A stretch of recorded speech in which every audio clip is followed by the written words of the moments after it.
Once upon a midnight dreary, while I pondered, weak and weary, over many a quaint and curious volume of forgotten lore, while I nodded, nearly napping, suddenly there came a tapping, as of someone gently rapping at my chamber door.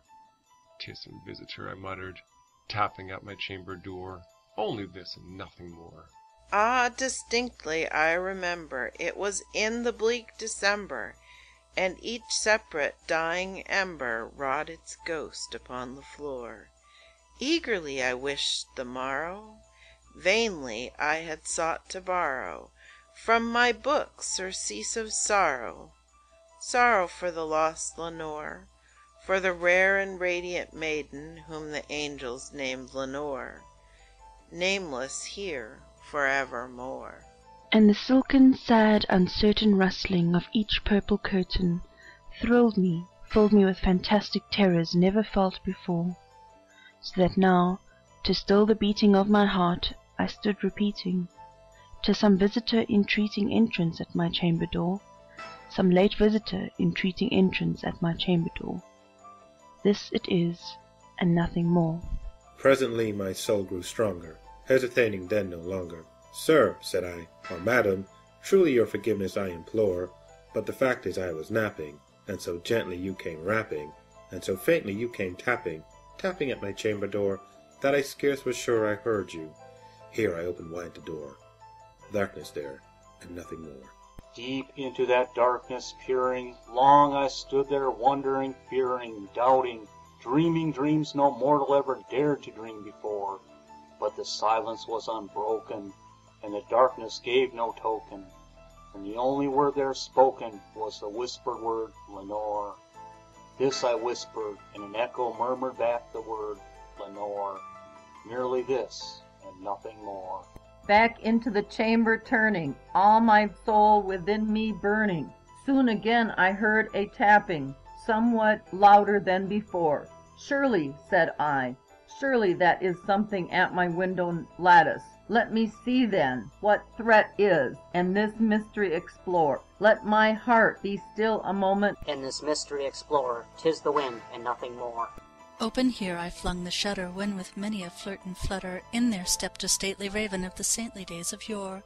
Not the least obeisance made he, not a minute stopped or stayed he, but with mien of lord or lady perched above my chamber door, perched upon a bust of Pallas just above my chamber door, perched and sat, and nothing more. Then this ebony bird beguiling my sad fancy into smiling, by the grave and stern decorum of the countenance it wore, "Though thy crest be shorn and shaven, thou," I said, "art sure no craven, ghastly grim and ancient raven, wandering from the nightly shore. Tell me what thy lordly name is on this night's Plutonian shore." Quoth the raven, "Nevermore." Much I marvelled this ungainly fowl to hear discourse so plainly, though its answer little meaning, little relevancy bore. For we cannot help agreeing that no living human being ever yet was blessed with seeing bird above his chamber door, bird or beast above the sculptured bust above his chamber door, with such name as Nevermore. But the raven, sitting lonely on the placid bust, spoke only that one word, as of his soul in that one word he did outpour, nothing further than he uttered, not a feather than he fluttered, till I scarcely more than muttered, "Other friends have flown before. On the morrow he will leave me, as my hopes have flown before." Then the bird said, "Nevermore." Startled at the stillness broken by reply so aptly spoken, "Doubtless," said I, "what it utters is its only stock and store, bought from some unhappy master, whom unmerciful disaster followed fast and followed faster, till his songs one burden bore, till the dirges of his hope that melancholy burden bore, of never, nevermore." But the raven still beguiling all my sad soul into smiling. Straight I wheeled the cushioned seat in front of bird and bust and door. Then, upon the velvet sinking, I betook myself to linking fancy unto fancy, thinking, what is ominous bird of yore? What is grim, ungainly, ghastly, gaunt and ominous bird of yore, meant in croaking, nevermore. This I said, engaged in guessing, but no syllable expressing, to the fowl whose fiery eyes now burned into my bosom's core. This and more I sat divining, with my head at ease, reclining on the cushion's velvet lining, that the lamplight gloated o'er, but whose velvet violet lining, with the lamplight gloating o'er, she shall press, nevermore. Then methought the air grew denser, perfumed from an unseen censer, swung by seraphim whose footfalls tinkled on the tufted floor. Wretch, I cried, thy God has lent thee, by these angels he has sent thee, respite, respite, nepenthe, from thy memories of Lenore.